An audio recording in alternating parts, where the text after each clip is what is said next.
Hello everyone, this is Chef Vaibhav Soni and welcome back to our podcast which is none other than hosted by Top Chef Biography and Snowy Foods Real.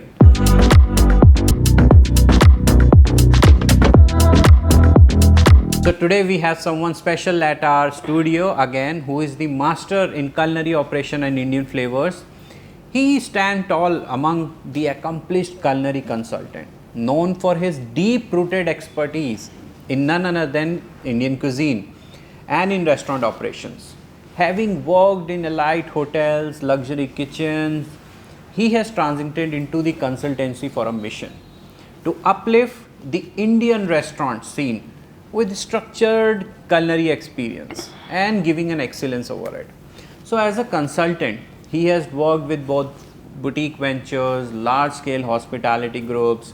His signature strength is bringing order to the chaos, creating SOPs, training staffs, hierarchies, and ensuring kitchen standards meet both customer expectations and safety norms as well. So, what set apart this chef? We will like to know and will know in this podcast only. So, I welcome Chef Ritesh.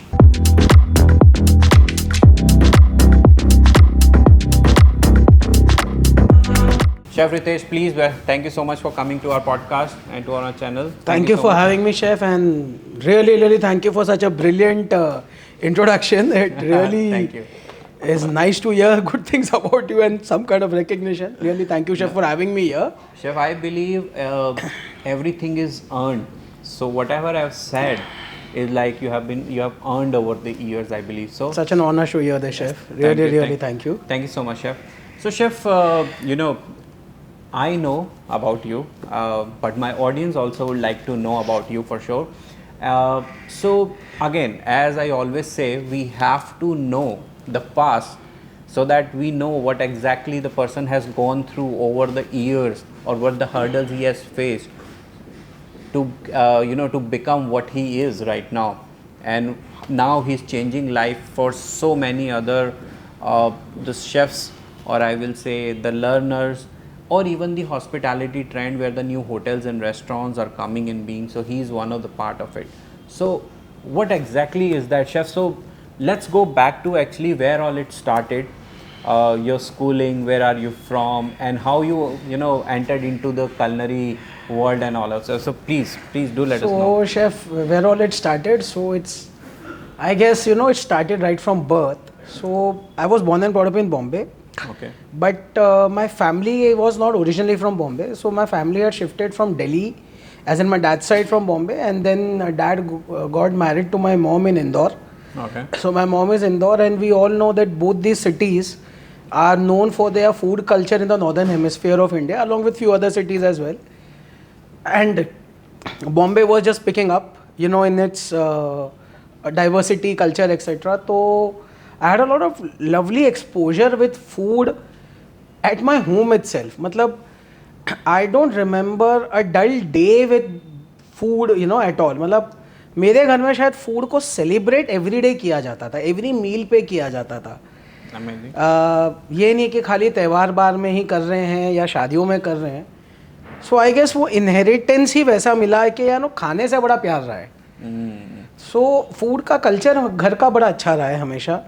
वो कहावत थी हमारे घर में कि यार आदमी कमाता तो पेट के लिए पहले, तो खाना तो अच्छे से खाना चाहिए. और यही बात आजकल शेफ हर एक को भी मतलब I have seen in many reels over the Instagram also, आप भी देखते होंगे, और सब भी आके चाहे वो कोई महाराज जी हैं या कोई है, वो यही बोलते हैं जब आप टेबल पे बैठो, एज अ फैमिली बैठो, खाना खाओ और खुशी से खाओ, क्योंकि वो टाइम पे सारे जो भी आपको मतलब मैं कहूँगा हार्ट ट्रूथ और जो भी है मतलब दिन की जो भी बुरा है सब कुछ आपको साइड रख के एज अ फैमिली खाना चाहिए. You need to celebrate it कि दिन में कुछ तो अच्छा आपके पास है.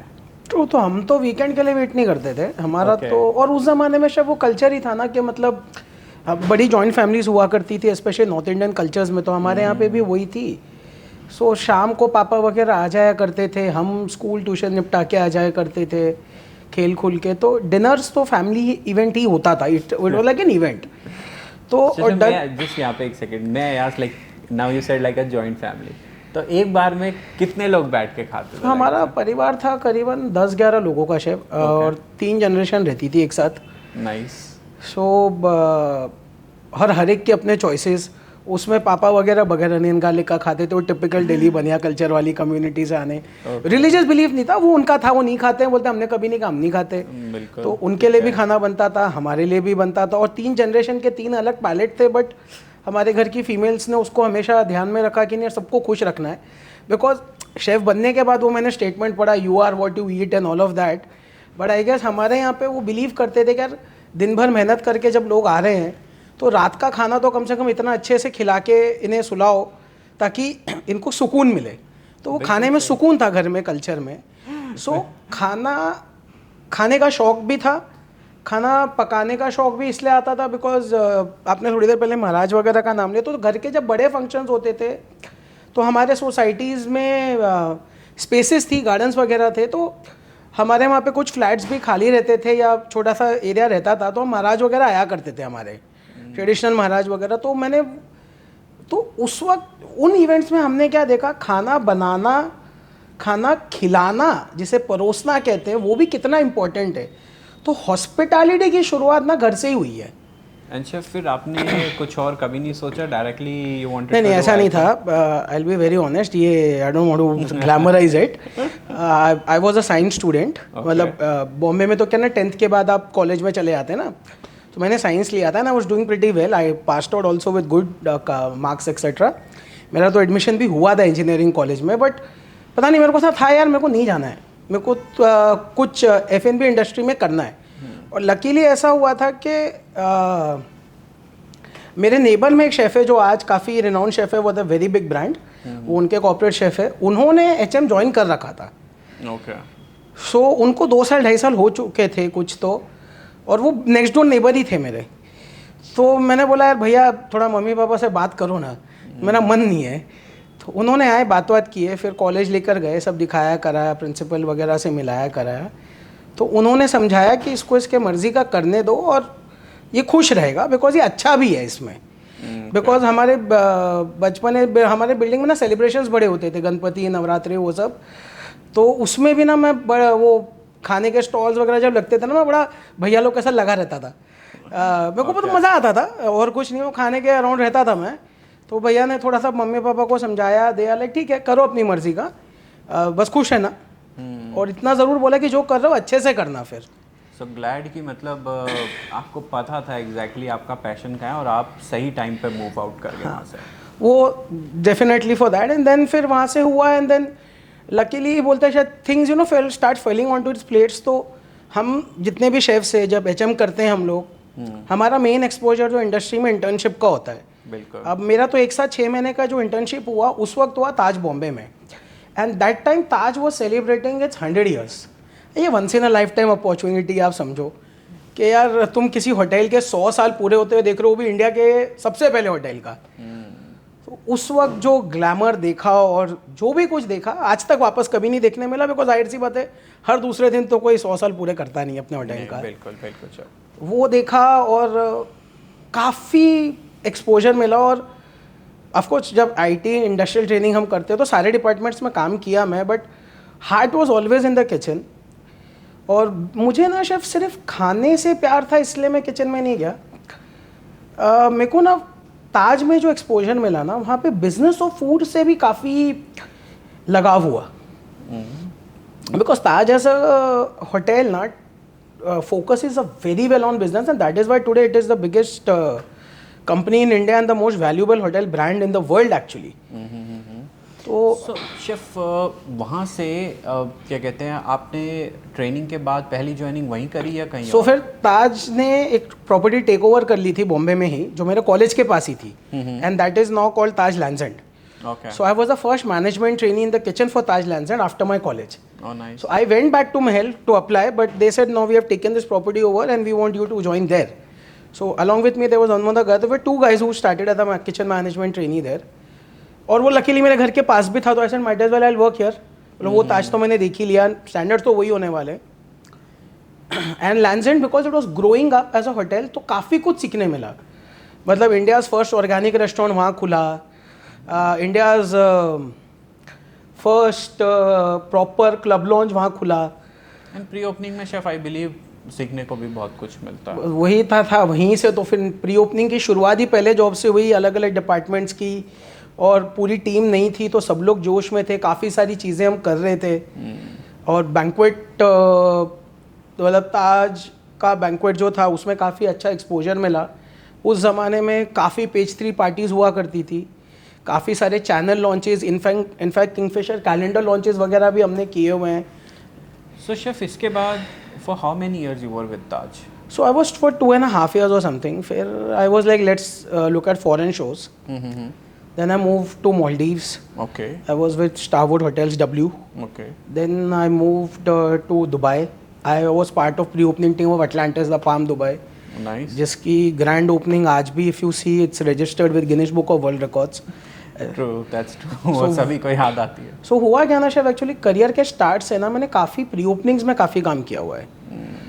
सो प्री ओपनिंग में ना वो जो आपको देखने मिलता है ना वो शायद कभी भी सेट जगह पे देखने नहीं मिलेगा. Because just part of a team at any level ना, ऑफकोर्स स्टार्ट तो ट्रेनी से ही होता है, तो बेसिक तो सबका वही था जो मेरा होता है. लेकिन उसमें ना शायद सीखने को जो मिल रहा था ना वो शायद सेट होटल में कभी नहीं मिलता. I realise that.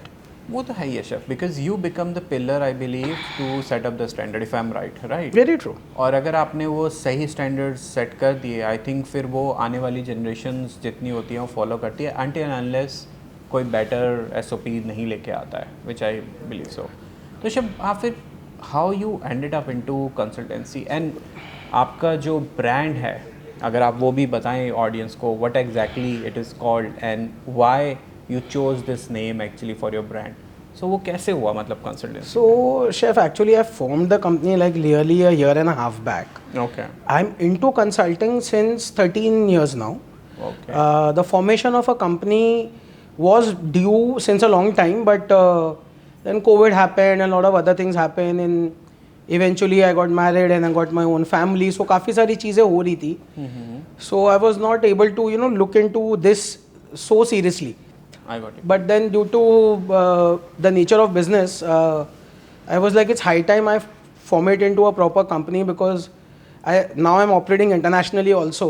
Okay. So to get that level of exposure you need to work more professionally. India में ना फिर भी थोड़ा अभी भी उतना नहीं है, let's be honest. तो वो चल रहा था अपना. तब फिर I was sit with my branding team, so we were discussing कि नाम क्या रखना है. So they came up with this name called Echelon Hospitality. So Echelon Hospitality's tagline is strategic F&B solutions delivered. So the whole idea is, as a company, me and my team, we will not give you a copy paste SOP. Okay. We will understand the vision of the client, then jot out the points, come up with a strategic solution for that particular project. See, certain SOPs have to be common. You can't change the dynamics of any industry. But I believe यार copy paste model से ना uniqueness नहीं आती है. That's true. और अगर USP नहीं हुआ बिजनेस मॉडल में या प्रोजेक्ट में तो फिर वो थोड़ा अनएथिकल है मेरे हिसाब से. तो जेनरिक काम करना नहीं है मुझे. So the whole company is we don't want to do any generic work. We don't want to copy paste someone else's and also not repeat our self also. Okay. Even if you are with a client, say with who's expanding, we try to come up with some better solutions year after year. Because monotony seeps in very fast. I've realized that. So chef मैं यहाँ पे बोलूँगा कि ये सब कुछ जो आप अभी कह रहे हैं लाइक यूनिकनेस और हर प्रोजेक्ट अलग होना चाहिए दूसरे से, I think this all came because you worked in lot of pre openings. So आपका हर प्रोजेक्ट एक दूसरे से अलग था. So you got into that ideology और माइंडसेट वैसा हो गया शायद कि मतलब कैसे चेंजेस लाए जाते हैं. अब रेस्टोरेंट एक किचन तो एक किचन की तरह काम करती है, बट उसका ऑपरेशंस कैसे अलग हो सकता है टू बी मोर स्मूथ, और आई will say as per the restaurant. Bang on chef, you have hit the bullseye actually. So जब मैं इंडिया भी वापस आया ना तो आई वाज वेरी क्लियर, अब मैं होटल में वापस नहीं जा रहा हूँ और इंडिया भी ग्रो कर रहा था. तो आई सेड मुझे F&B इंडस्ट्री के अलग सेक्टर्स को देखना है. सो मैंने QSRs में काम किया, मैंने थीम पार्क ओपन किया, Nice. मैंने स्टैंड अलोन रेस्टोरेंट्स में काम किया, स्पोर्ट्स बार में काम किया. और मैंने बेसिकली काम कर रहा था एक्सपोजर के लिए, बिकॉज इवेंचुअली मेरा ये था कि यार फिर मैं देखता हूँ कि इनिशियल फेज में ना शायद मेरे ख्याल से 10-12 साल ना सीखने के लिए बिताना बहुत ज़रूरी है। तो शायद वैसे हुआ कि मेरा ऐसा मानना है कि शुरुआत के कभी भी आप किसी भी एज में अपना जब प्रोफेशनल करियर शुरू करते हैं, after all your degree, diploma, whatever, at least 10 से 12 साल, 15 साल मैक्स अपने आप को ना डेवलप करने के लिए, अपने नॉलेज को डेवलप करने के लिए, स्किल्स डेवलप करने के लिए देना बहुत ज़रूरी है। Because it's a very common saying यार, बिल्डिंग बनानी है तो नींव मजबूत होनी चाहिए। बिल्कुल। तो लॉजिक वहीं से आता है शेफ कि यार नींव अगर मजबूत नहीं है तो फिर फ़ायदा नहीं है काम करके। तो बिल्डिंग खड़ी हो जाएगी लेकिन जल्दी गिर जाएगी। हाँ वही होता है ना इवेंचुअली। ये होता तो वही है वैसे। होता तो वही है ना शेफ। अभी अच्छा अगर आपको, मेरे को शेफ देखिए, मेरे को ना लॉन्ग टर्म बिजनेस समझ में आता है, बिकॉज मेरे को वो कल्चर नहीं समझ में आता है आपने आज कंपनी बनाई कल बेची, ये किया वो क्या। ये अभी जो कल्चर है होगा आज के ज़माने के हिसाब से, शायद मैं ओल्ड स्कूल होना, I have no problem saying that. I always believe यार बिजनेस लॉन्ग टर्म होना चाहिए। चाहे आप खुद का करो या आप किसी का बिजनेस चला भी रहे हो तो भी विजन वैसा होना चाहिए। अंडरस्टूड, बिल्कुल बिल्कुल right.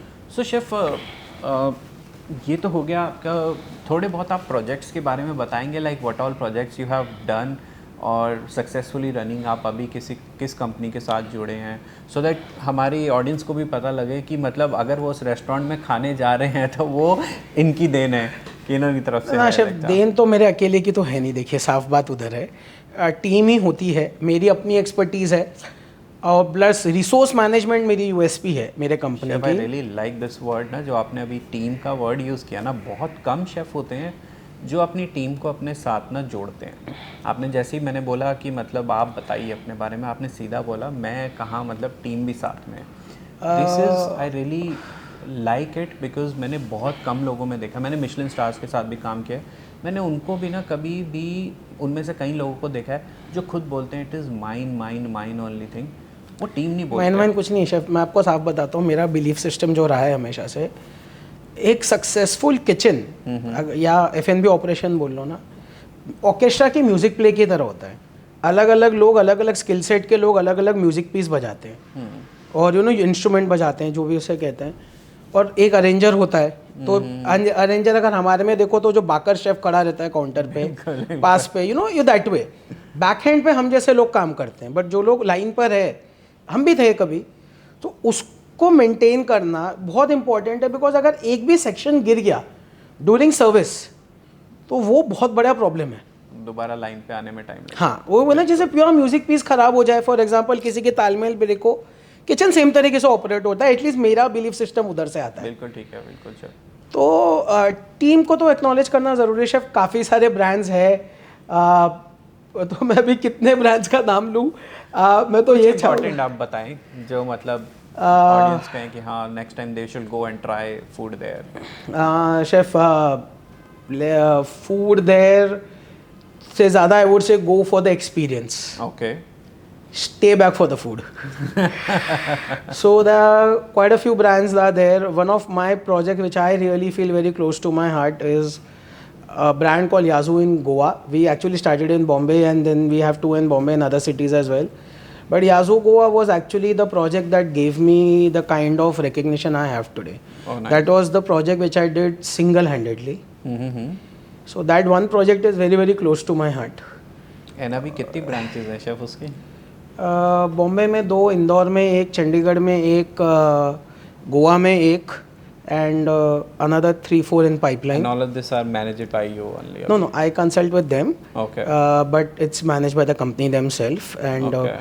I'll be very very honest, I have not even done their food. I have been consulting with them on kitchen designing, planning, etc. and other pre-opening services. Okay. Initially I was there part of other things. They have also a sub brand called Yazoo Patisserie, so that's one of the brands. There's another brand called Next Level in Bombay. They have 2 locations, so I'm associated with them also on very closely. Then a recent brand of mine which is a beverage brand was opened in Bandra, which is also funded by Nikhil Kamath. Okay. So and the brand is doing pretty well. It's very viral, called Drink. That's another brand very close to my heart. And then what else? I'm doing some brands internationally now. So Okay. looking forward for that success. There's an Indian brand which we have recently opened in Chandigarh called Shafa. another brand very close to my heart. The brand is brilliant. Of course, it's actually in association with one of my mentors. So ऐसा था कि हमने उनसी से काम सीखे और आज उन्हीं के साथ काम वापस करने का मौका मिला. So I didn't want to leave the opportunity. And I understand that part. And it has turned out beautiful, very very close to my heart. So these are few brands I can, on tip of my tongue, Okay. which are very very close. Nonetheless, all the other brands are there. But अभी जैसे आपने बोला few names, तो ये few names ऐसे हैं कि ये मेरे वेबसाइट पे भी है. ओके सो शेफ ये तो हो गया आपके बारे में, आपके ब्रांड के बारे में, और आपने जो रेस्टोरेंट अभी ओपन करवाए हैं which are very close to your heart. अब मेरे को आप बताइए कोई एक ऐसा इंसिडेंट अपने वर्किंग टाइम का जो आपको आज भी याद आता हो, आपको सोच के हंसी भी आती हो, गुस्सा भी आता हो कि यार ये कैसे हो गया. तो कुछ ऐसा है पुराना, कभी ताज में काम करते हुए कभी कुछ हुआ हो जो आपके दिल को छू गया और आज भी याद आता हो, यार वो दिन अच्छा था. शेफ मैं ताज बॉम्बे में ना ट्रेनिंग कर रहा था. Okay. 16-18 साल की उम्र रही होगी और कैफेटेरिया किचन में हमारी ट्रेनिंग चल रही थी. हम लोग 3 किचन ट्रेनिंग्स थे, बाकी उनका जो स्टाफ रहता है. तो मॉर्निंग शिफ्ट थी, हम काम ख़त्म करके घर जा रहे थे. और बहुत कम लोगों को शायद ये बात पता होगा कि कैफेटेरिया किचन एक्चुअली HR के अंडर में आता है, because staff food is part of labour cost. तो घर जाते आते लिनन रूम के पास HR मैनेजर्स मिले, खुद होटल के, ताज बॉम्बे के. यार guys I want a help from you all. Being the HR manager this was his language. We were like yes sir. हम लोग ऐसे सहम गए. मतलब हमारी उम्र से ज़्यादा उनका एक्सपीरियंस रहा होगा उस वक्त भी. तो बोले I want you all tonight for some work and I will give you all complimentary off and all your travels etc. we will take care. आप लोग रात में आ सकते हो क्या? We said yes sir, just tell us what it is. So spastic society of India का एक branch है बॉम्बे ताज के पास, आश्रम है, वो डाउन सिंड्रोम के बच्चों का. चिल्ड्रंस डे पे उनके लिए सैंडविचेस जानी थी सुबह सुबह. ओके. और उनको वो रात में वो सैंडविच का प्रोडक्शन कराना था, 2500 सैंडविचेस का. अब हम मॉर्निंग शिफ्ट करके निकले तीनों जने, अपने घर पहुँचे, थोड़ा सा सो के हम वापस आए. पता नहीं क्या एनर्जी थी, क्या था.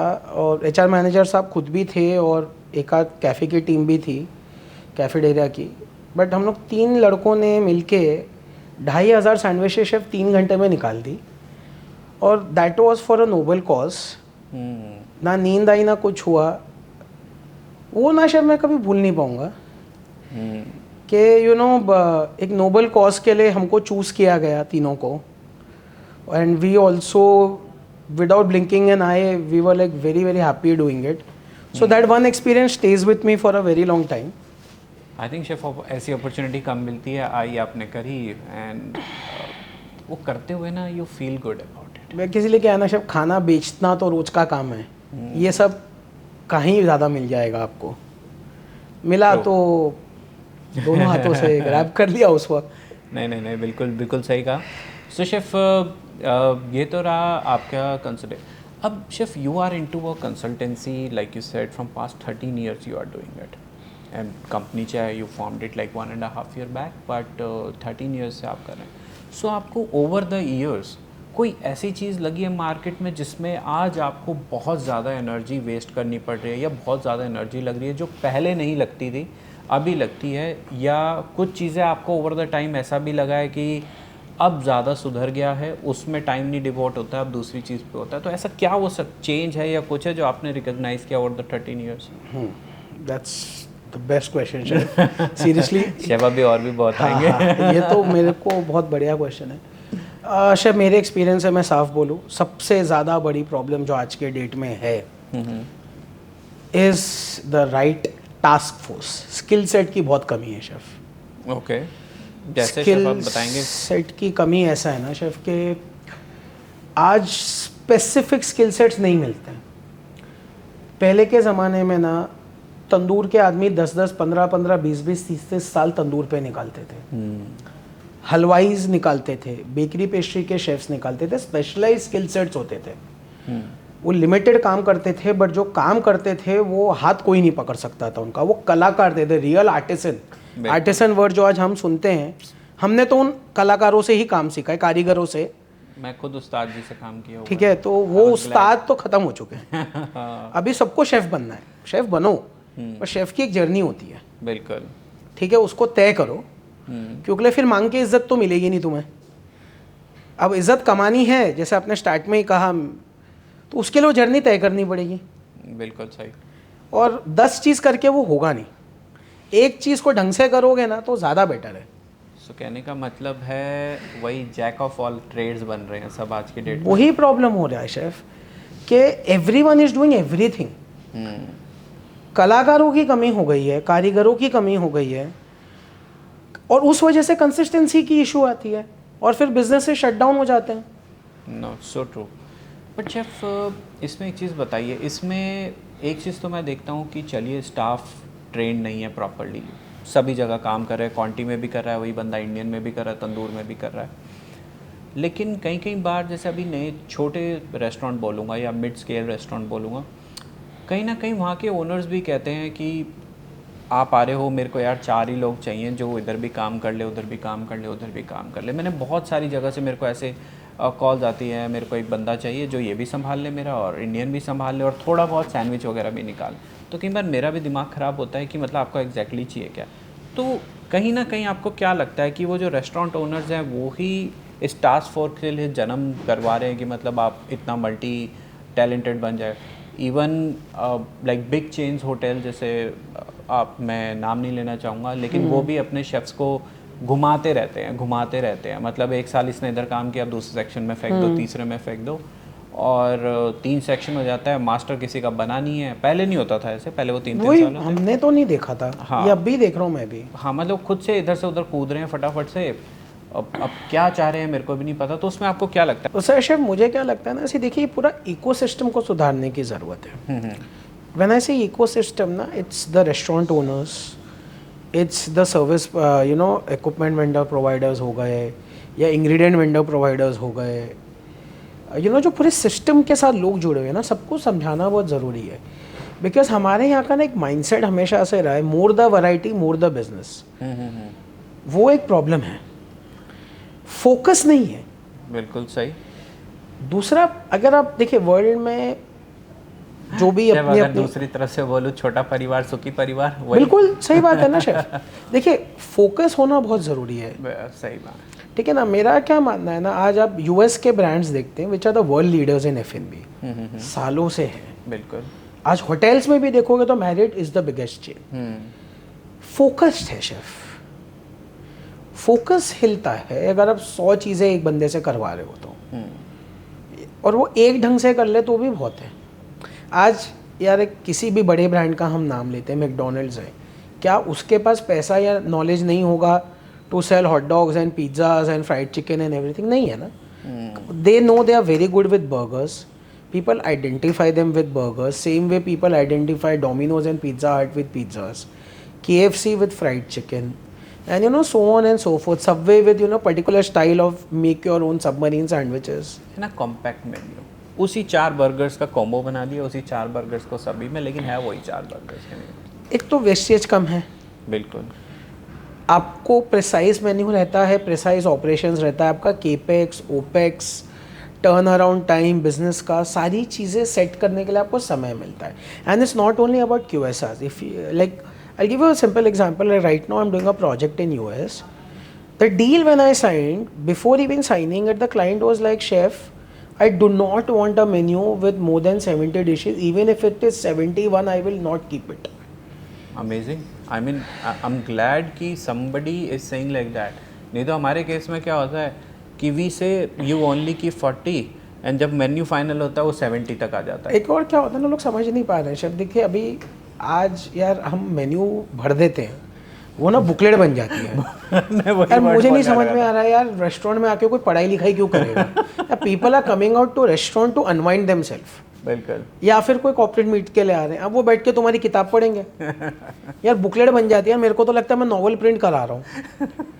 मुझे तो समझ ही नहीं आता मैं क्या कर रहा हूँ। फिर क्या होता है, they will end up asking their servers और कैप्टन्स, यू सजेस्ट। अब वो बेचारा कोई 150 डिश का रट्टा थोड़ी मारेगा। बिल्कुल। उसने गिन के 5 आइटम में बोलनी है, उसमें से उन्होंने 2 ऑर्डर करनी है। बराबर है। और यही सारी प्रॉब्लम सब रेस्टोरेंट के साथ है। फिर कहते हैं हमारी सर्विस टीम ट्रेन नहीं हो पाती है। अरे शेफ ट्रेन होगी मतलब यार माइंड, आप एक बात समझिए ना, आइंस्टाइन का दिमाग लेके सारे पैदा हुए कि उनको सारा याद रहेगा। मैं खुद मेन्यू बनाते बनाते भूल जाता हूँ मैंने मेन्यू में क्या डाला है। बाय द टाइम एक मेन्यू कंप्लीट होता है 150 डिश का अगर मेन्यू बन रहा है, जो एवरेज एक रेस्टोरेंट में आजकल बनता है, ना करो तो भी उतना बन ही जाता है, करते करते एक 1.25 महीना लग जाता है। बाय द टाइम मैं भूल जाता हूँ यार ये रेसिपी कब बनी थी। फिर मैं बैकहैंड इसके लिए फिर वो फोटोज जाता हूँ, रेसिपी देखता हूँ, अच्छा ठीक है। तो कॉस्टिंग वॉस्टिंग भी जब हम करते हैं तो वो देखना पड़ता है ना कि हमने क्या किया था। और इतनी इन्वेंटरी भर जाती है, फिर वो टॉप लाइन इतना इफेक्ट होता है। एक तो यार शेफ हम पेरिशेबिलिटी से डील करते हैं।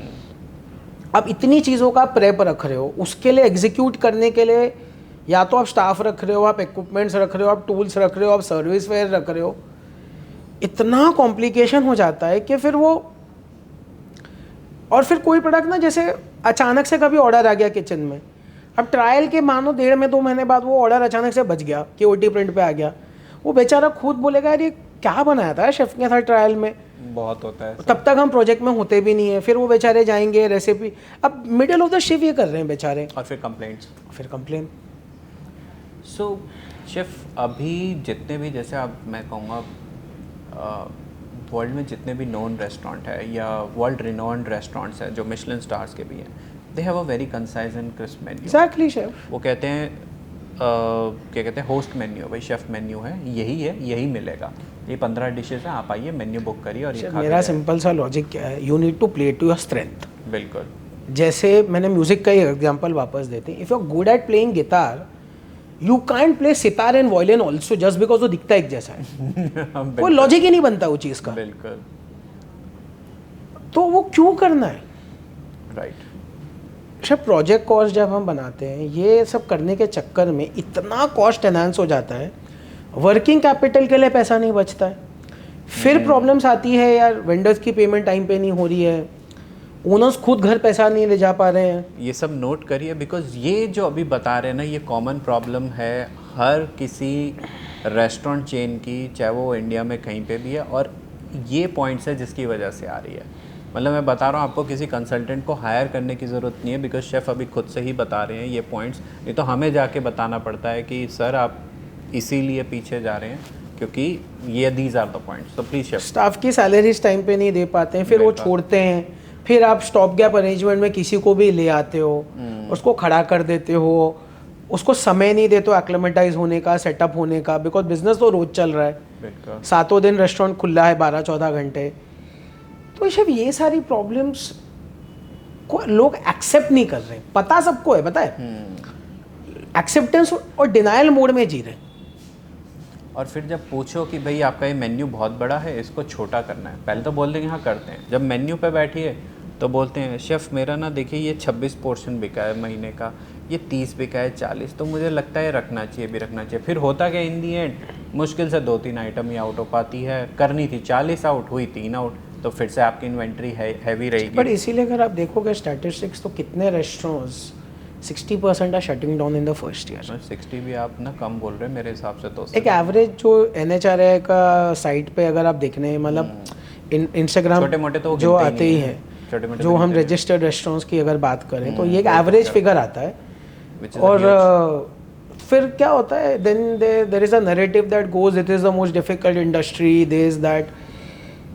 आई बिलीव यार बिजनेस अपने आप में डिफिकल्ट तो है, आप कोई भी इंडस्ट्री में इन्वेस्ट करोगे तो, पर आप इन्वेस्ट कर रहे हो तो आपको स्ट्रेटेजिकली प्लान करके करना चाहिए। सिर्फ केपेक्स की प्लानिंग कर रहे हो आप, वर्किंग कैपिटल की नहीं कर रहे हो।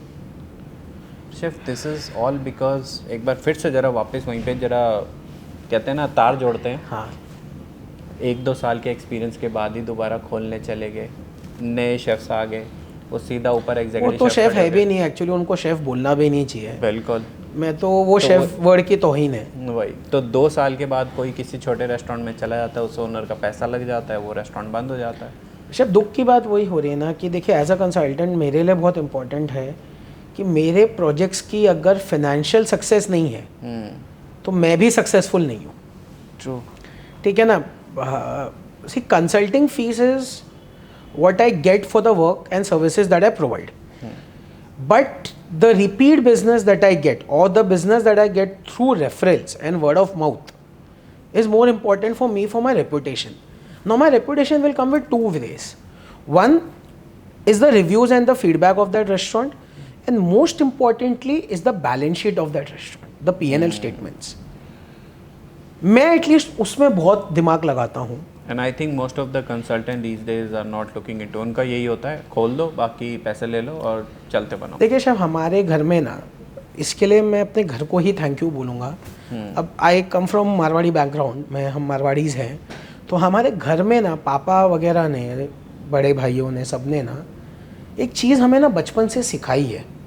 इसीलिए वो शायद मेरे अंदर है, इनबिल्ट नहीं थी या थी मुझे नहीं पता, घर से जो सीखी है, तुम पैसे की इज्जत करोगे तो पैसा तुम्हारी इज्जत करेगा. और पैसा सोसाइटी का होता है, तुम्हारा या मेरा नहीं होता है. अब ये चीज़ घर से मिली है शेफ, तो मैं अपनी घर की तो रेपुटेशन तो रखूंगा ना. बिल्कुल बिल्कुल है ना. और ये सीखा है मतलब मेरे ख्याल से way before teenage I guess. So सही टाइम पे सही चीज़ सिखाई है. कहते हैं कि learning starts at home only. Yes, that's the true thing. So chef, client again what I am saying is ना, देखिए अगर वो प्रोजेक्ट फाइनेंशियली वाइबल नहीं हो पाता है, मेरी खराब सर्विस के वजह से या क्लाइंट के खराब डिसीजन के वजह से, नाम दोनों का खराब होगा. बिल्कुल.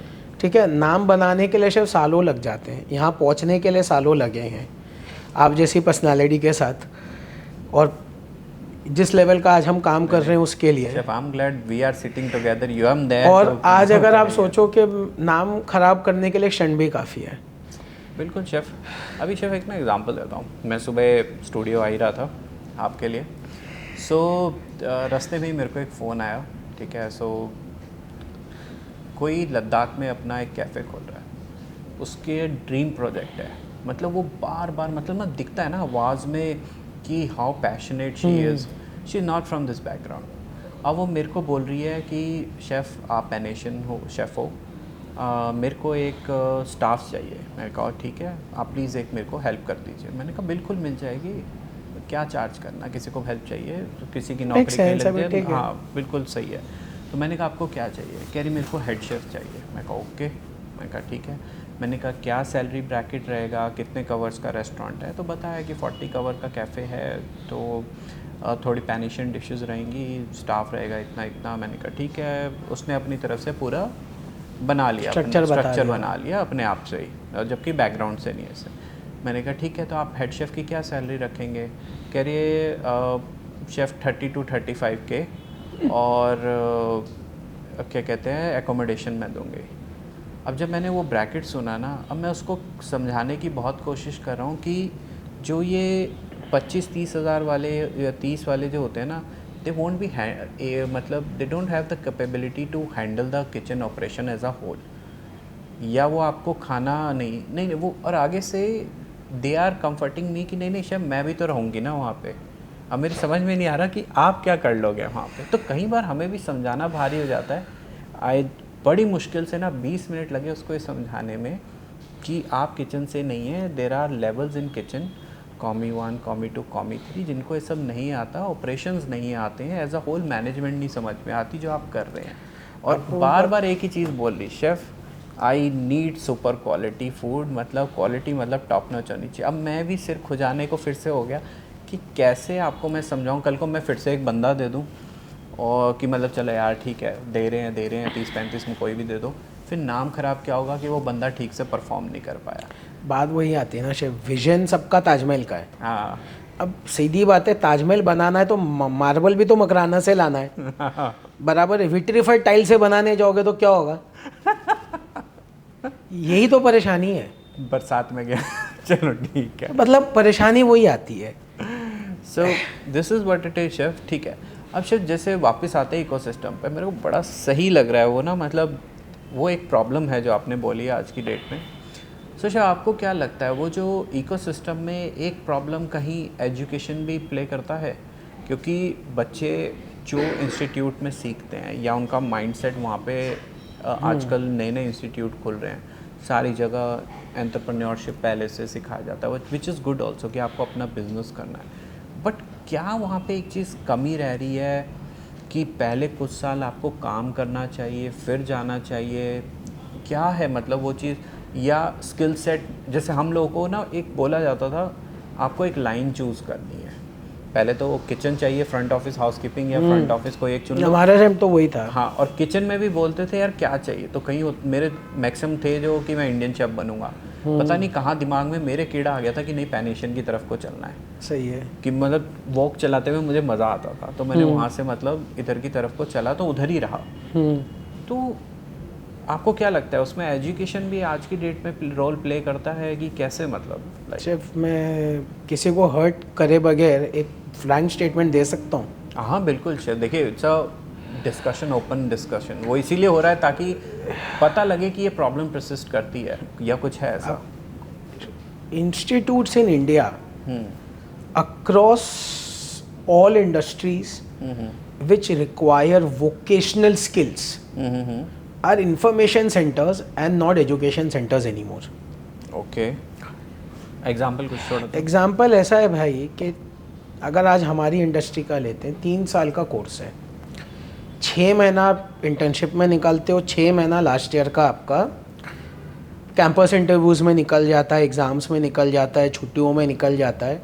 प्रैक्टिकली 2 साल आप कॉलेज में बिताते हो, 50% क्लास, 50% प्रैक्टिकल, और उसमें दुनिया भर की किताबें हैं, दुनिया भर का पढ़ाई है।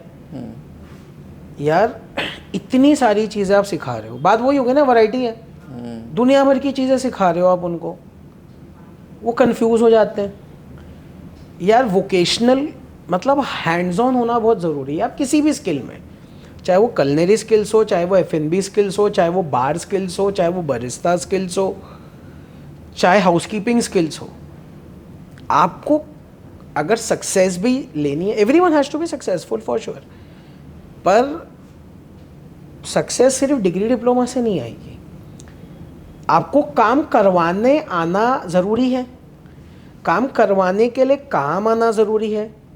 खाली काम का थियोरी तुम्हारे पास है, कैसे चलेगा? अब एक प्रैक्टिकल क्लास में तुमने 5 कोर्स का एक मेन्यू बनाया पूरे 3 साल में एक बारी क्या सीख रहे हो तुम?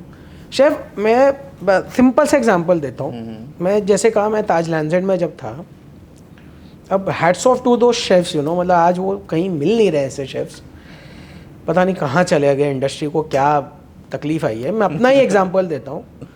क्लब लॉन्च खुलने की बात थी, हम 2 ट्रेनी थे जैसे मैंने बताया, तो हम दोनों को था कि हम दोनों को क्लब लॉन्च में ब्रेकफास्ट शिफ्ट में डालेंगे, छोटा बुफे लगेगा जो कॉफ़ी शॉप के किचन से आ जाएगा, और एग के ऑर्डर्स ना फ्रेश जाएंगे।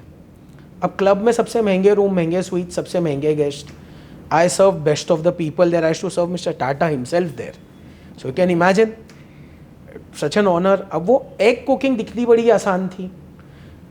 मैं जब फर्स्ट टाइम फ्रेंच ऑमलेट बनाने खड़ा हुआ था ना रेंज पे शेफ़ के साथ, उन्होंने ना 10 ट्रे अंडे की ला के रख दी। मैं बोला शेफ़ इतना अंडा क्यों? बोले मुझे पता है इतना लगेगा। शेफ़ बिलीव इट और नॉट, आखिरी टे पे जाके मेरा हाथ बैठा था उस पर। अब उन्होंने कितना अच्छा मुझे रीड किया, क्या किया वो तो वो जाने, पर उन्होंने मेरे पे उतना टाइम इन्वेस्ट किया, उतने रिसोर्सेज इन्वेस्ट किए, उतना पेशेंस डाला। आज कोई कर रहा है? तो आपका कहने का मतलब है कि ये जो टाइम इन्वेस्ट है ये एक तरह से इंस्टीट्यूट में होना चाहिए as a specialised course. Exactly मेरा बोलने का क्या मतलब है ना शेफ के, अब एक चीज़ ढंग से उनको सिखाओ। देखो इंडस्ट्री के बारे में जो ओवरऑल इन्फॉर्मेशन देनी है वो पहले महीने में ही ख़त्म हो सकती है, फिर उनको इंडस्ट्री में भेजो टूर्स के लिए, समझ के आने दो, और फिर उनको, और प्रोफेसर्स का भी एक प्रोफेसर भतेड़ी चीज़ें सिखा रहा है, और वो टीचर्स है शेफ, मैं बोल रहा हूँ जो पुराने कारीगर्स हैं जो आज रिटायर हो गए फॉर गवर्नमेंट रीजंस या whatever, they should be the people who are transferring that knowledge. Plus जब HM कॉलेजेस खुले थे उस वक्त गिने चुने 5 स्टार होटल्स या रेस्टोरेंट थे, उस वक्त फ्रेंच क्विजीन की रिक्वायरमेंट थी, बिकॉज उस वक्त वही एक क्विजीन थी जो कमर्शियली वाइबल थी। बिल्कुल। आज तो ऐसा कुछ है नहीं, आज इतना कुछ है, और इंडिया में भी क्या खाली बटर चिकन, दाल और मखनी, बिरयानी रह जाती है, मुझे नहीं समझ में आ रहा है। इतना कुछ है हमारे देश में, इतने कल्चर्स, इतनी ट्राइब्स। आई थिंक शेफ़ कहीं ना कहीं क्योंकि आजकल इंस्टीट्यूट में जो शेफ़्स हैं, मैं कहूँगा वो भी इंडस्ट्रीज के 10-12 साल पहले निकल गए हैं और उसी में शेफ रह अगर गए हैं। वो निकल भी गए हैं, ठीक है, वो तो ठीक है, चलो वो तो आज भी फिर भी आते करते रहेंगे। मेरा बार बार बोलना है, एक आदमी सब कुछ नहीं कर सकता। मैंने खुद क्या बोला, मैंने सारे प्रोजेक्ट, मेरा अकेले बस की बात नहीं, मैं रिसोर्स मैनेजमेंट है, बिल्कुल सही, मेरा काम है प्रोजेक्ट समझना, उसके लिए राइट रिसोर्सेज लाना और उनसे सही काम निकलवाना। बिल्कुल।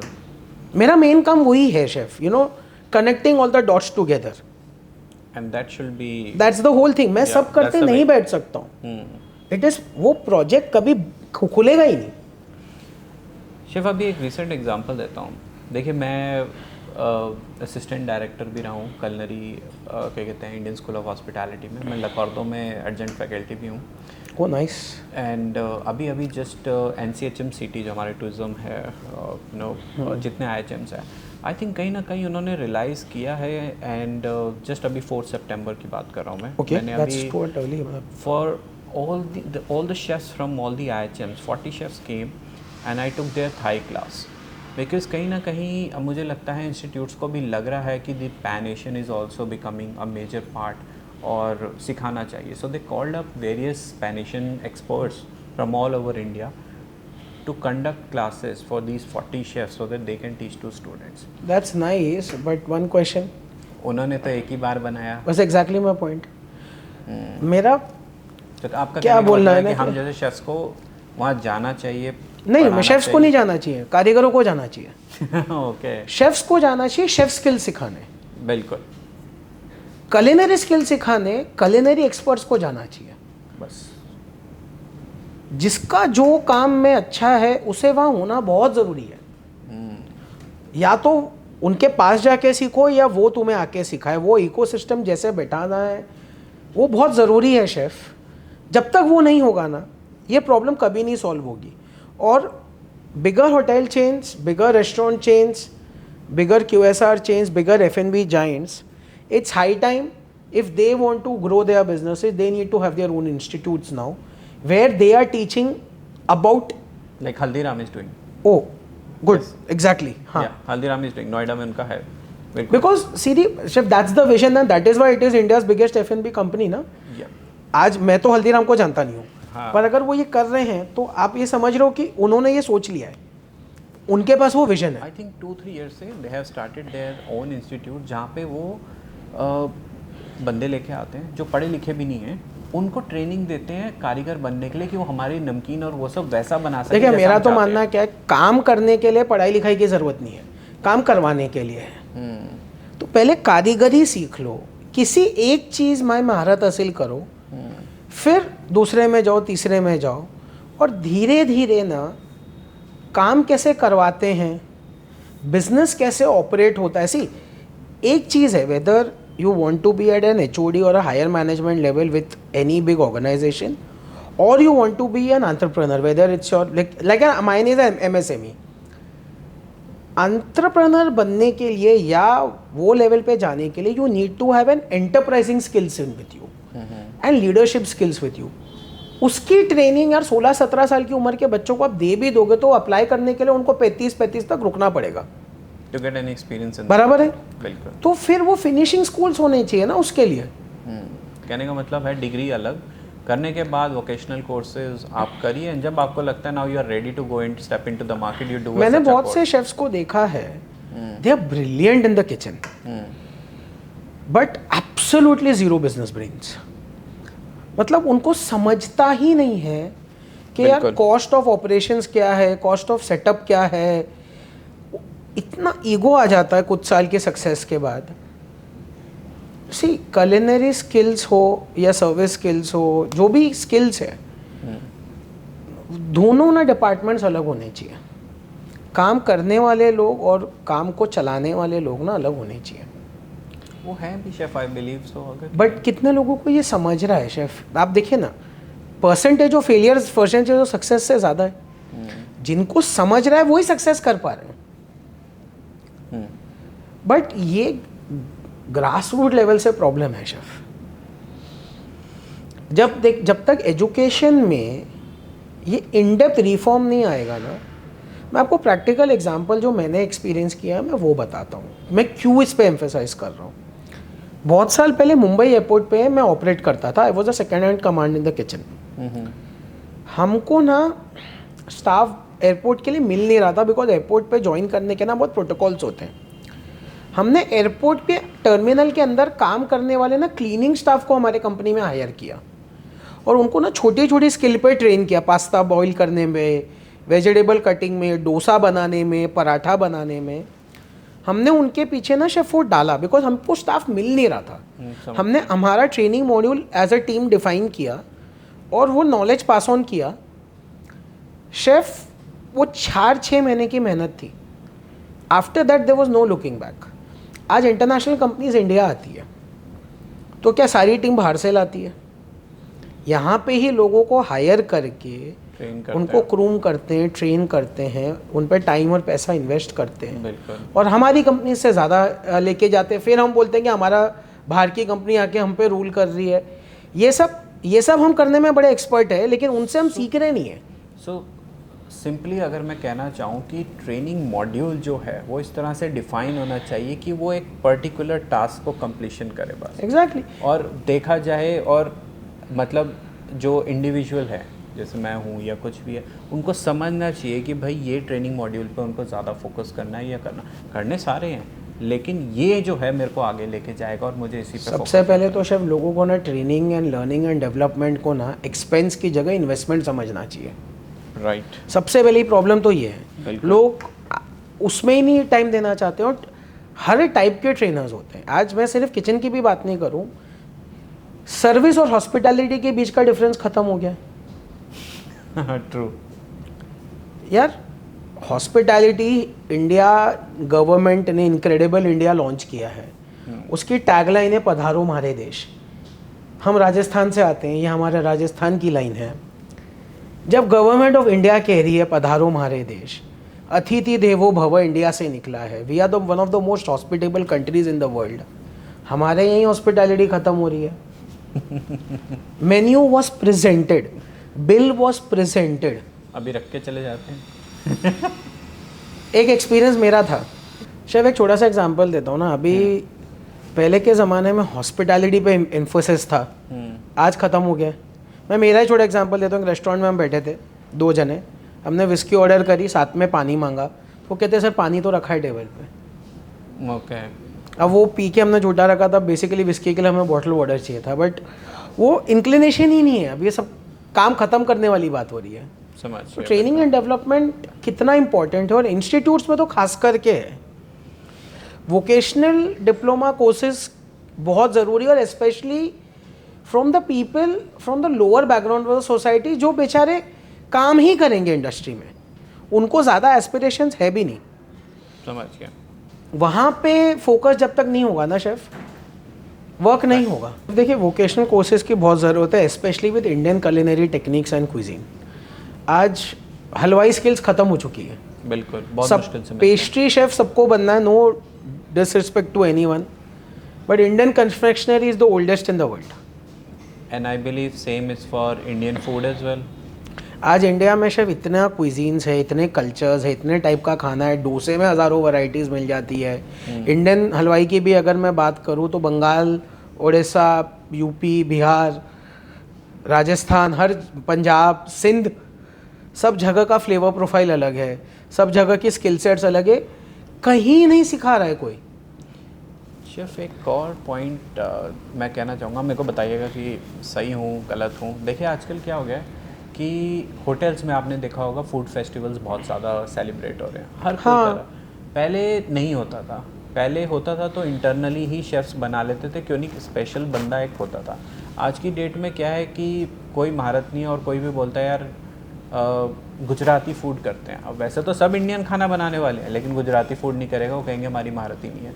तो कोई ना कोई गुजरात से आएगा, उसको इतनी वैल्यू दी जाती है। And similarly same thing is happening in catering industry. बड़े बड़े मतलब एक शेफ़ आता है, लाखों चार्ज करता है, एक काउंटर लगाता है, अपना खाना प्रेजेंट करता है। आई थिंक वो बंदा आज की डेट में होटल के एग्जीक्यूटिव शेफ से ज़्यादा कमा रहा है। सिर्फ इवेंट करके साल में वो 15 करेगा, लेकिन उतना पैसा ले लेगा जो आपका 1 साल का पैकेज होगा किसी एक एग्जीक्यूटिव शेफ का। एम आई राइट और रॉन्ग? शेफ एब्सोल्युटली राइट ना। मैंने थोड़ी देर पहले क्या बोला, बिकॉज वो फोकस्ड है, लिमिटेड स्किल है, लेकिन उसको स्किल में कोई तोड़ नहीं सकता है। बिल्कुल। जब हम 5 स्टार्स में काम करते थे, जब इंटरनेशनल क्विजीन के रेस्टोरेंट खोलने थे, उस कंट्री से शेफ्स आते थे। क्यों आते थे? ऐसा नहीं था कि वो शेफ्स बना नहीं सकते, बट जैसे आप पंजाबी हो, मैं मारवाड़ी हूँ, आपको जो पंजाब के बारे में पता होगा ना, मैं कभी भी वो जान नहीं सकता हूँ। बिल्कुल। Vice versa is the same thing. हमारा प्रॉब्लम पता है क्या हो गया है, हम ग्लोबलाइजेशन में इतना जा चुके हैं कि हम कहीं ना कहीं अपने आप को भूल चुके हैं। जब सिंपल सा बात है, आप पंजाबी हो, मैं मारवाड़ी हूँ, आप उस कल्चर में पले बड़े हो, मैं उस कल्चर में पला बड़ा हूँ। जो मैंने देखा है वो कोई भी बाहर वाला आके कभी भी वो नहीं देख पाएगा। बिल्कुल। Same vice versa with me, अगर मैं भी चाहूँ तो सिर्फ खाना बनाना नहीं है ना, food is depiction of a culture, it's emotion. अगर हम ही हमारे कल्चर और इमोशंस को सेफगार्ड आज नहीं करें ना, तो कल वो ख़त्म हो जाएगा। आज वुड फायर्ड ओवन पिज़्ज़ा की हम बातें करते हैं, हमारा तंदूर जो है, आज इतनी तरह की ब्रेड्स बनती है, इतने तरह के कबाब बनते हैं। आधे तो लॉस्ट हो गए। लॉस्ट का कारण भी तो हम लोग हैं ना, वही पिज़्ज़ा की तरह ज़्यादा घूम गए। नहीं, मैं क्या बोल रहा हूँ, as chefs are job is to respect all cultures, all cuisines, embrace everything। पर हो क्या रहा है ना, हम इतना ज़्यादा इंक्लाइन हो रहे हैं दूसरी चीज़ों की तरफ, कोर भूल रहे हैं, हमारा कोर भूल रहे हैं। आज जापानीज क्विजीन, आप पैन एशियन शेफ हैं, जापान इतनी सी कंट्री है, क्या ही उसकी क्विजीन होगी हमारे मुकाबले, but see the where it is, and that is because of Japanese people, Japanese chefs, Japanese food companies etcetera. हमारे वहाँ वो नहीं है शेफ। हमारे कुछ हैं जो लेके जा रहे हैं आगे। I will say we are the second largest population in the world, और कुछ है वो ही कितना सैडनिंग है। यही बहुत होने चाहिए। True. It's high time we have French basic culinary के अलावा हम इंडियन बेसिक कलिनरी को स्टार्ट करें सिखाना। इंडियन क्विजीन 5 ग्रेवी पे नहीं टिकी है, 5 ग्रेवी का कॉन्सेप्ट ही नहीं है। ये तो है। जब मैं आपको ना एक चीज़ समझा, मतलब बड़ी ही इंटरेस्टिंग है। सो हुआ क्या था कि एक इंस्टीट्यूट में है, मतलब अब मैंने पढ़ा है 2-3 जगह तो जाता रहता हूँ, तो एक इंस्टीट्यूट का है, नाम नहीं लेता हूँ। हुआ क्या था कि वहाँ पे इंडियन शेफ़ है रेगुलर जो पढ़ाते हैं, जैसे मतलब आपने बोला ना लेक्चरार हैं, प्रोफेसर। अब तंदूर का सेक्शन है, ब्रेड्स लगानी है। तो मैंने कहीं से ना मेरे पास एक लड़का ना पुराना काम करता था अमर विलास में, वो ओबरॉयज में। अब वो मतलब पढ़े लिखे नहीं थे, लेकिन उनके हाथ की ब्रेड, क्या ब्रेड लगाते थे एक से, क्योंकि वो सुबह भी ब्रेड का काम करते थे, रात को भी ब्रेड में, सुबह हमारे पास, रात को हमारे पास काम करते थे, सुबह किसी और होटल में थर्ड पार्टी पे थे। मैंने उनको परमानेंटली रख लिया था, बिकॉज उसका अगेन वही एक ही स्किल सेट था।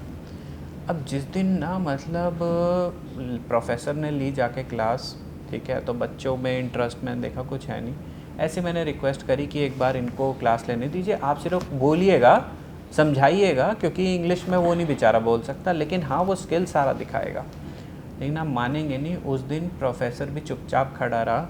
वो बंदा ना हिंदी में बता रहा था बड़े प्यार से, बच्चों ये करना है, अभी ये देखो इतना मैं डालूँगा। आप मानेंगे नहीं, जितना फोकस मैंने बच्चों को उस दिन उस सेशन में देखा ना, क्योंकि वो जब बना रहा था ना, वो पता लग रहा था कि ये महारत है इसके हाथ में, इसको पता है कि कैसे क्या करना है। और जब लगा के ब्रेड्स आई, मैं विजुलाइज कर रहा हूँ खाली, मैं बता रहा हूँ, बच्चों ने अगले 1 साल तक, प्रोफेसर ने क्लास नहीं ली, उसी ने क्लास ली है, और प्रोफेसर खुद खड़े होकर उससे सीख रहा था।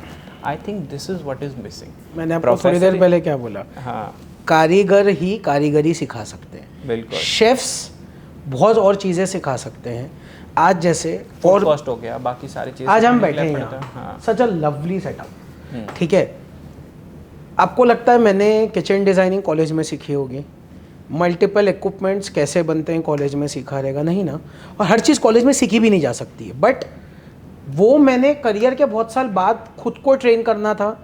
मेरे को एम्बिशन है लाइफ में ग्रो करने का, तो मैंने वो स्टेप लिया, अलग अलग वेंडर्स के पास गया, अलग अलग फैक्ट्रीज़ में गया, फूड इंग्रेडिएंट्स के वेंडर्स के पास जाना, फार्म्स पे जाना, ये मैं सेल्फ टॉट किया। आज वो नॉलेज लोगों को पता ही नहीं 304 SS क्या होता है, बोन चाइना किसे कहते हैं, 18/10 या 16/10 कटलरी किसे कहते हैं, and this I am talking of best of the chefs. उनका वो सीधा बोलते हो परचेस का काम है। अरे तुम यूज कर रहे हो 304 में वैरायटी 202 एग्जैक्टली 202 अरे की कितने variety। ग्रेड्स होता है, अच्छा कहाँ पे कौन सा यूज करते हैं, क्यों है, कितने टाइप के बर्नर्स है, मतलब ये क्यों इम्पोर्टेंट नहीं है क्या यार? तुम अगर खरीद रहे हो, लाखों रुपया उसमें इन्वेस्ट करवा रहे हो किसी का, या खुद भी कर रहे हो, तो खुद पता भी होना चाहिए। पता भी होना चाहिए ना यार। शेफ एक चीज़ और थी, हम लोग हमेशा ना मतलब ये चीज़ कॉलेज में सिखाते हैं लेकिन बाद में भूल जाते हैं। राइट डिश के लिए राइट इंग्रेडिएंट्स होने ज़रूरी हैं, लेकिन राइट इंग्रेडिएंट्स को राइट वे में कुक करने के लिए you need the right equipment. Chef it's very very simple. 3 चीज़ की कॉम्बिनेशन है, ingredients, equipments and tools. Wow experience देने के लिए ना 3 चीज़ की कॉम्बिनेशन है, right set of ingredients, right set of equipments and tools, and the person who is actually handling these two should be able to respect it more and use it in the right manner। बिल्कुल अनाड़ी को खड़ा करोगे तो फिर काम भी खराब होगा। बिल्कुल। और वो ट्रेनिंग भी इम्पोर्टेंट है, सिर्फ खाना बनाना इम्पोर्टेंट नहीं है। अगर तंदूर की स्किल दे रहे हो तो कितने तरह के तंदूर होते हैं, कौन सा तंदूर किसके लिए इस्तेमाल होता है, क्यों होता है, कैसे उसको हैंडल करना, उसकी सेफ्टी के बारे में, उसके pre operations, during operations, post operation, मतलब उतनी डेप्थ अगर आप नहीं दे रहे हो ना तो वो भी गलत है। बिकॉज अगेन ना it's very old thing, half knowledge is worse than no knowledge. अब प्रॉब्लम वही हो रही है ना, मैंने क्यों इन्फॉर्मेशन सेंटर्स बोला, इतना दुनिया भर का सिखा रहे हो, वो बेचारा नन्ही सी जान है, क्या ही याद रख लेगा यार। शेफ बिल्कुल सही कहा आपने, नन्ही सी जान कितना कितना लेगी, और कितना मतलब उसको सिखाया जाए कि एक्सेप्टेंस भी तो नीचे, छोटा सा दिमाग है। बिल्कुल ट्रू। एक लाइन पे हमेशा कहते हैं एक ट्रेन के ट्रैक पे चलना is more important rather than going both the sides. तो शेफ फाइनल जो क्लोज़र आप मतलब ऑडियंस को या इंस्टीट्यूशन या कुछ भी, मतलब बिकॉज आज का सेशन ना, मैं बताऊं आज का जो हमारा पॉडकास्ट रहा है ना, जनरली शेफ्स आते हैं, वो अपने बारे में बताते हैं, अपनी जर्नी बताते हैं, और उन पे बहुत कुछ बताते हैं कि ये भी ऐसे है, ये चीज़ ऐसे होनी चाहिए। बट आपने ना मतलब it's not about, you never spoke about your self much, but you spoke about what's the exactly problem is in the industry so that industry can become more successful, which is a very good as a person also, as a chef also, जो कि बहुत कम में देखने को मिलता है मैं बोलूँगा। तो शेफ़ यहाँ पे ना मैं आपको मतलब कहना चाहूँगा, मतलब ऑडियंस के लिए आप एज अ क्लोजर मतलब आप क्या कहना चाहेंगे कि मतलब लगे कि आगे वो आपको ना मतलब कल को 1 साल के बाद ना, लोग कहते हैं ना यार वो पॉडकास्ट करने के बाद या कुछ करने के बाद मार्केट में सच में कुछ चेंज देखने को मिला है, तो क्या पता वो भी देखने को मिल जाए कहीं ना कहीं, मतलब इस पॉडकास्ट के ज़रिए लोगों को समझ में आए। सो शेफ, और क्लोजर का तो मेरा ऐसा रहेगा, let's make India great again. Okay, that's good, that's really good. Let's everyone come together, work strategically towards growth of Indian F&B industry in a very strategic manner. Education, business, governance, very very important. Okay. We can bring a lot of tourism to India through Indian food. बिल्कुल सही, और लोगों को पसंद है बाहर। I was in UK, London में, And मतलब it's पागल हो गए। also we need to showcase so much about Indian cuisine to the world. बिल्कुल। There is actually nothing called as Indian cuisine. 250 cuisines होगी माइक्रो मैक्रो मिला के। बहुत हम अगर 10, 20, 25 भी कर पाए, so that will be so much for our country. ये शेफ वैसा ही है जैसे ना, मतलब आप ना पैन एशियन में एक चीज़ को नोटिस करिएगा, हर 2 साल में एक कोई रीजन ना एकदम उठ भर के आ जाता है। सबसे पहले कैंटनीज़ आया, फिर शेजवान आया, फिर बर्मीज़ का माहौल आया, अब कोरियन चल रहा है, जापानीज साथ में चल रहा है। तो कहीं ना कहीं एक कुजीन के मतलब कुजीन बड़ी है पैन एशियन, मतलब लेकिन किसी एक कल्चर को वो उभार देते हैं, यार ये अब काफ़ी टाइम हो गया नया को करिए। वो जैसे करते हैं ना और जितनी मार्केटिंग करते हैं लोग बावले हो जाते हैं। कहने का मतलब मैं सीरियसली बता रहा हूँ, आप कोरियन फूड को देख लीजिए, हर कोई कोरियन सॉस में, चाहे वो आप किसी बड़े ब्रांड को ले लो, वाओ माओ से लेके चाहे मैगी से लेके किसी को भी ले लो, सब कोरियन फ्लेवर्स अपने प्रोडक्ट में डाल रहे हैं, चिप्स तक कोरियन फ्लेवर डाल रहे हैं। तो कहीं ना कहीं वो कुजीन एकदम ही ऊपर आ रही है अब। तो सिमिलरली हमारे पास भी इतने सारे स्टेट्स हैं, चाहे वो महाराष्ट्र ले लो, यूपी ले लो, बिहार कुजीन इतनी सही है, झारखंड की अपनी है, पंजाब तो कितना है ही खाने के लिए ही जाना जाता है। ठीक है, उत्तराखंड, मैं उत्तराखंड से हूँ, वहाँ पे रहा हूँ, तो मैंने वहाँ की कुजीन देखी, वहाँ की बहुत ब्यूटीफुल है शेफ, बहुत ज़्यादा। अगर स्टेट इतना ब्यूटीफुल है शेफ, वही, और खाना भी अगर लोकल आप खाएंगे मज़ा आता है। मुझे हिमाचली भी बड़ा पसंद आता है। कश्मीर में एक बार गया हूँ, लेकिन जब गया हूँ तो मैंने मतलब कुछ और खाने की नहीं सोची, लोकल रेस्टोरेंट जितने ट्राई कर सकता था उतने ट्राई करे। तो मतलब हर, अगर मैं कहूँ 2 साल में एक, चाहे गवर्नमेंट के एफर्ट से या खुद के एफर्ट से या मीडिया एक एक स्टेट को ऊपर उठाने की कोशिश करे, तो पता नहीं कितने मतलब करोड़ों साल लग जाए हमारी हमारे कंट्री में पूल ऑफ टैलेंट की कोई कमी नहीं है। बिल्कुल, ठीक है, बट अनसंग हीरोज बहुत है। अब उनको लाइमलाइट में लाने की ज़रूरत है with a very strategic approach. And जैसे आपने कहा, अगर मार्केटिंग से ही किसी को हीरो बनाया जा सकता है, तो it's high time that we start embracing ourselves. Respect everyone, I have respect for every cuisine, every culture. Food is my bread and butter, but I don't think I will ever love anyone else than my own. बिल्कुल chef, वो है ही है। और ये जो हम लोगों ने पॉडकास्ट शुरू किया है, ठीक है, वी ऑलरेडी डिड 3, अभी आपके साथ है अब 4th episode, I am so glad. तो शेफ ये इसीलिए है ताकि, बिकॉज आपने कहा ना अनसंग हीरोज़, वो एक्चुअली इतने सारे हमारे इंडस्ट्री में कि लोगों के पास तक शायद वो पहुंच ही नहीं पाते हैं। मतलब हम 1000 को जानेंगे, लाख को जानेंगे, बट करोड़ों को जानने में टाइम लगेगा। तो ये वही एक प्लेटफॉर्म क्रिएट हम इसीलिए कर रहे हैं, so that we call upon all different chefs जो मतलब कभी लाइमलाइट में भी नहीं आ पाए या आए हैं तो कम में हैं, बट हमेशा वही ऊपर नहीं है, सो दैट सबको पता तो लगे कि बहुत कुछ भी है, वो भी कर सकते हैं। कहीं ना कहीं we need to bring this people also in front, so that you know what we said about Indian culture. Can I give a message to the government of India by any chance? To the government of India, please, through your podcast, because I love the initiative which is behind it. Thank you so much, sir. So the government of India has an initiative and a program called Incredible India. India is incredible, India was incredible, India will remain incredible. But the F&B industry needs its support from its government to make it more incredible and sustain the incredibility of this country. The amount of potential we have for tourism, no other country can have. And food is the real depiction of our culture. We are the only country that has घर का खाना, बाहर का खाना, temple का खाना, शादी का खाना। हाँ बिल्कुल। कहाँ ऐसा देखने मिलता है? So I guess everyone has to come together for a common vision. It is incredible. India is the vision. Make India great again. Okay, that's so nice of you, Chef. So we had, I mean, lots and lots of discussion, I will say, Chef. It was great to hear. मतलब एक बार के लिए भी ना ऐसा नहीं लगा कि कोई पार्ट इंटरेस्टिंग नहीं है या कुछ नहीं। Every part that you said was towards a goal, या किसी को नॉलेज मिल रही थी कि शायद कहीं ना कहीं रिफॉर्म की ज़रूरत है। So thank you so much for that, Chef. Thanks a lot, Chef. Coming on our platform, sharing your thought and sharing all your ideas with all our audience and all.